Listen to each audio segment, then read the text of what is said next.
तो महाराज जी, आपने गृहस्थ जीवन ना जीने का निर्णय कब लिया था? ये निर्णय ठाकुर जी ने स्वयं प्रेरित कर दिया कि उधर का विचार ही नहीं हुआ। माँ गंगा का उद्गम कैसे हुआ था? कैसे प्रकट हुई थी इस धरती पर? भगीरथ जी की तपस्या से गंगा मैया प्रसन्न हुई। महाराज जी, गंगा जी में स्नान करने के नियम क्या होते हैं? गंगा में स्नान करने से पहले कहीं नल पर स्नान करके तब गंगा पर स्नान करने के लिए आए। नमस्कार, मेरा नाम है अनुराग नंदन। स्वागत है आपका मेरे यूट्यूब चैनल चाय विद बाबू पर। आज के हमारे गेस्ट हैं फरुखाबाद के दुर्वासा ऋषि आश्रम के महाराज जी, स्वामी श्री ईश्वर दास जी महाराज जी। नमस्कार महाराज जी, स्वागत है आपका हमारी चैनल सीतावन। महाराज जी, अपने जीवन के बारे में बताइए कुछ।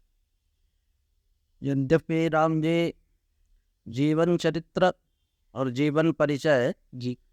महान पुरुषों का होता है, लेकिन आपकी जिज्ञासा है दास हरदोई जिला के सवायतपुर में जन्म हुआ। वहाँ से 13-14 वर्ष की आयु में माँ गंगा की ऐसी कृपा हुई कि गंगा मैया ने दर्शन दिया। 13-14 वर्ष की आयु से ही यहाँ दास आ गया था। उसके बाद दोबारा घर जाना नहीं हुआ। गांव तो गए, जी। कोई धार्मिक कार्यक्रम होता है, यज्ञ होता है, कथा होती है तो लोग बुलाते हैं, चले जाते हैं। घर जाना नहीं हुआ। ये भगवान की, ठाकुर जी की कृपा थी जो कि दास को अपने चरणों में लगा लिया।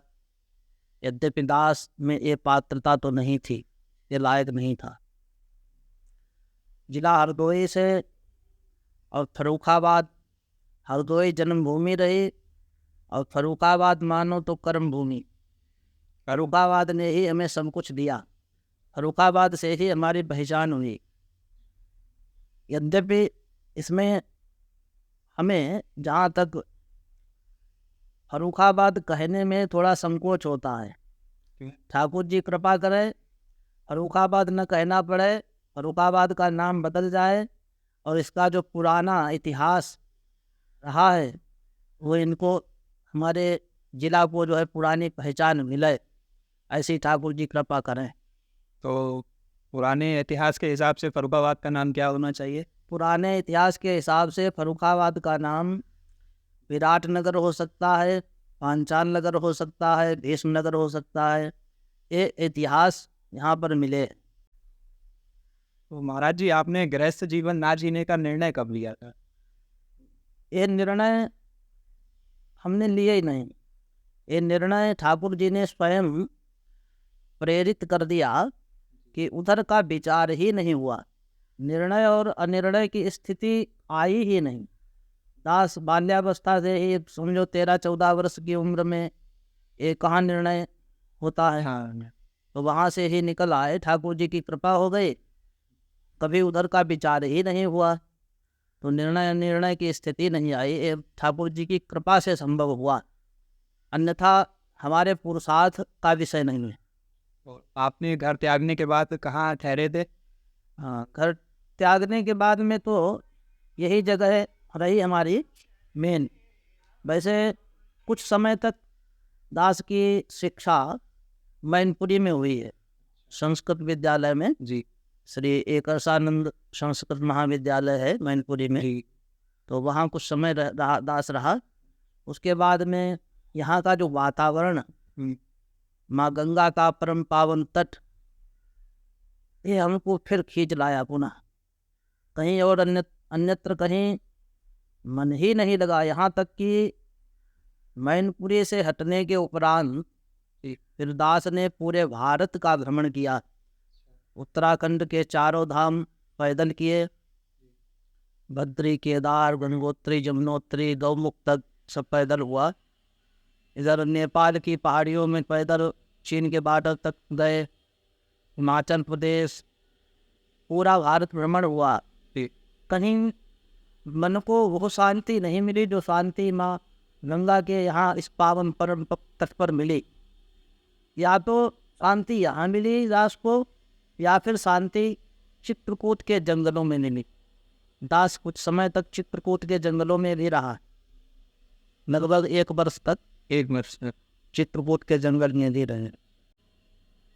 तो महाराज जी, जब आपने गंगा माँ के तट के किनारे रहने की मन में विचार लाए तो आपके गुरु कौन थे? इस दास के गुरुदेव ये नहीं अभी हैं।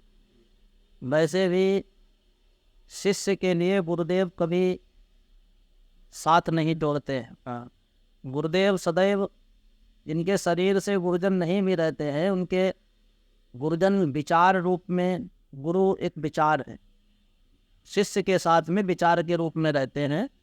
दास के गुरुदेव यही हैं। यद्यपि दास की वो पात्रता नहीं थी, लेकिन गुरुदेव ने कृपा करके अपनाया। दास के गुरुदेव परम पूज्य अनंत श्री विभूषित ब्रह्मचारी जी के नाम से जानते हैं जी।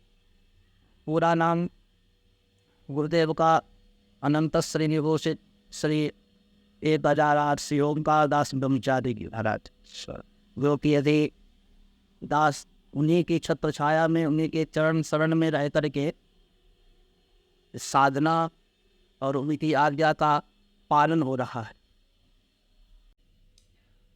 महाराज जी, जिस आश्रम में आप रहते हैं इसका नाम दुर्वासा ऋषि आश्रम है जी। तो इसका नाम दुर्वासा ऋषि आश्रम, इसकी स्थापना कब हुई थी? इस आश्रम की स्थापना हमारे पूज्य श्री दादा गुरु अनंत श्री विभूषित श्री भगवत दास जी महाराज, जिनको दुर्वासा जी का अंशावतार माना जाता है, वर्तमान समय में उनके यहाँ आने की जो अवधि वो किसी को ज्ञात नहीं है। कब आए, कब स्थापना की, वो तो आकाश के नीचे रहते थे सदैव। और ऐसा देखने वाले आज भी हैं कि आपके ऊपर बारिश हो रही है, महाराज जी के ऊपर बारिश नहीं, इतनी दूर पे बारिश नहीं होती थी। अच्छा। तो लगभग सैकड़ों वर्ष पूर्व जी। महाराज श्री की आयु का किसी को बोध नहीं था, आयु बताने वाले कोई नहीं।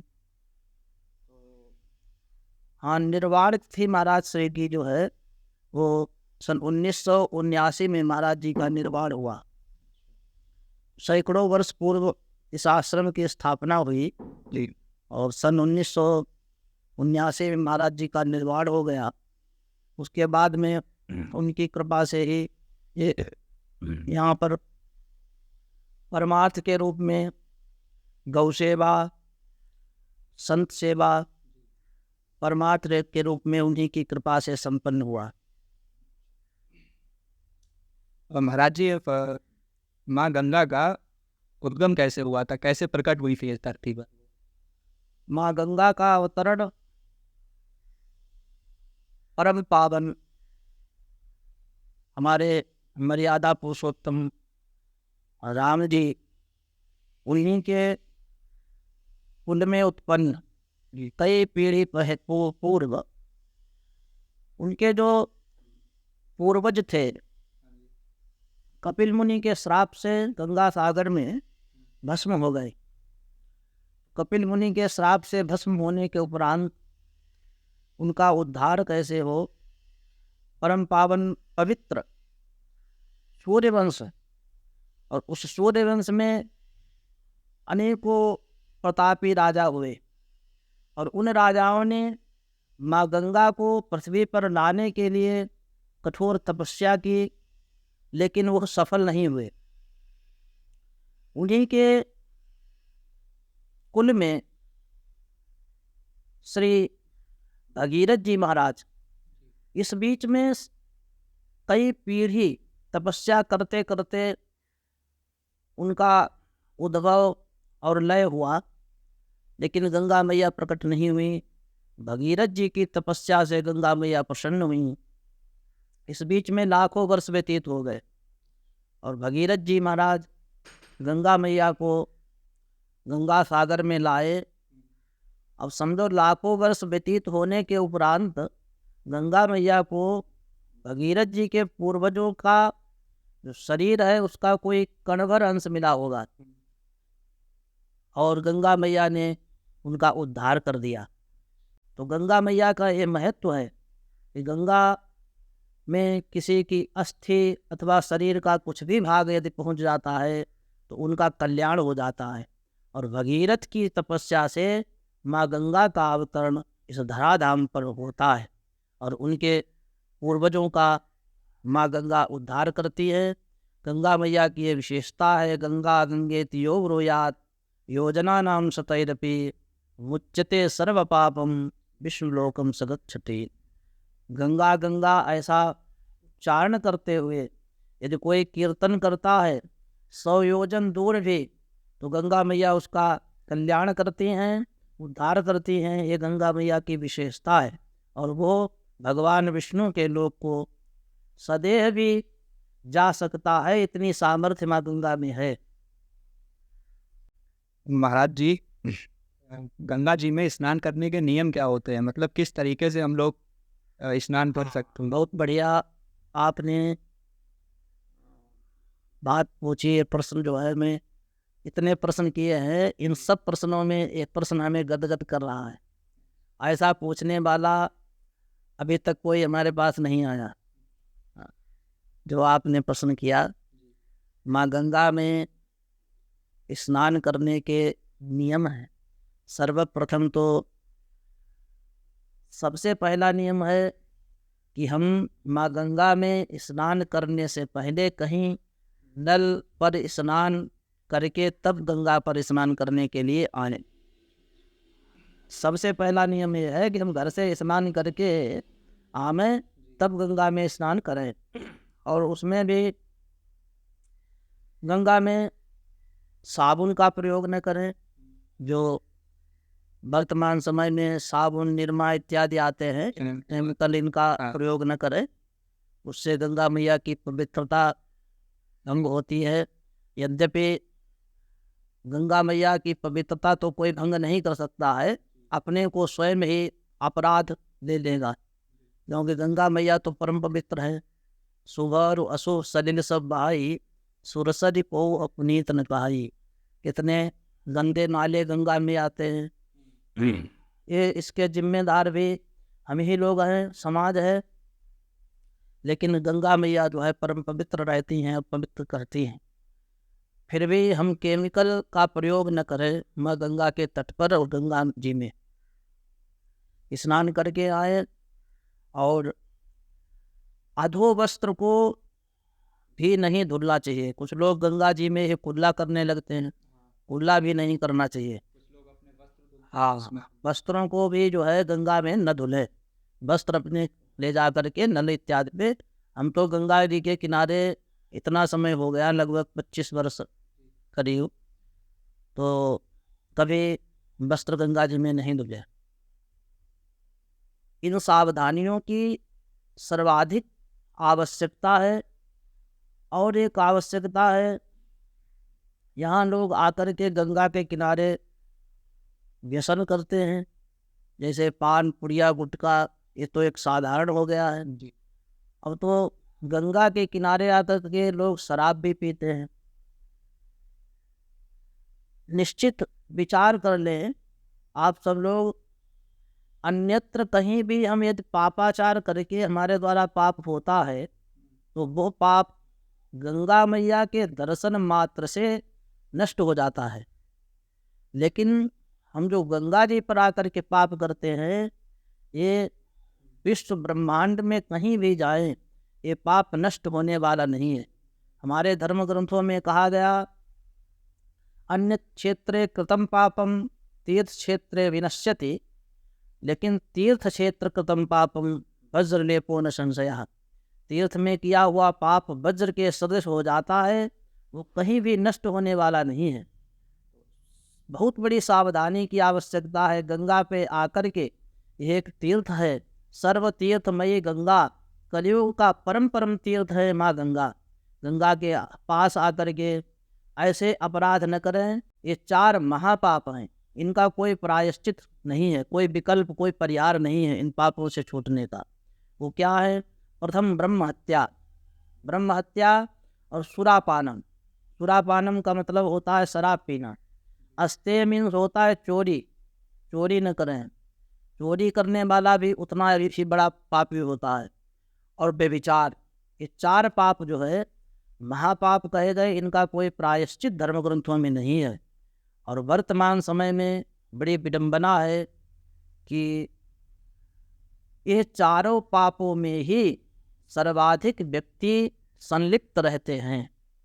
तो प्रयास करें इन पापों से बचने का, क्योंकि ये महापाप, इनका कोई भी इनका प्रायश्चित नहीं है, इनसे छूटने का कोई उपाय नहीं है।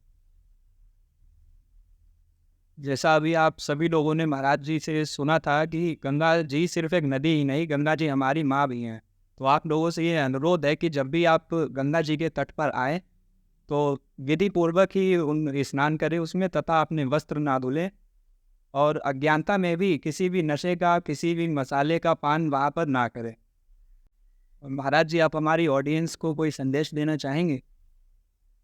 आपके चैनल को हमारा यही संदेश है कि आपने ये जो यहाँ पर प्रश्न किए, आपकी जो माँ गंगा के प्रति अगाध श्रद्धा आस्था, ये ठाकुर जी आपकी श्रद्धा और आस्था आप लोगों की ऐसे ही बढ़ाते रहे। और आपके द्वारा हम तो ये चाहते हैं कि इतना इस चैनल का विस्तार हो, इसका प्रचार प्रसार हो कि जन जन इन अपराधों से बच सके। ये प्रयास छोटा प्रयास नहीं है, ये बहुत बड़ा प्रयास है आपका। 1 से 10, 10 से 100, 1000, 1000 से लाखों में ये बात पहुँचेगी, लोगों में जागरूकता फैलेगी। तो इससे बढ़कर के और क्या हो सकता है? ये परमार्थ और पुण्य का कार्य है। इस कार्य में आप सब लोग संलग्न रहें और ठाकुर जी आपके इस चैनल को बहुत व्यापकता प्रदान करें। बहुत बहुत धन्यवाद महाराज जी, आपको समय देने के लिए। श्री सीताराम।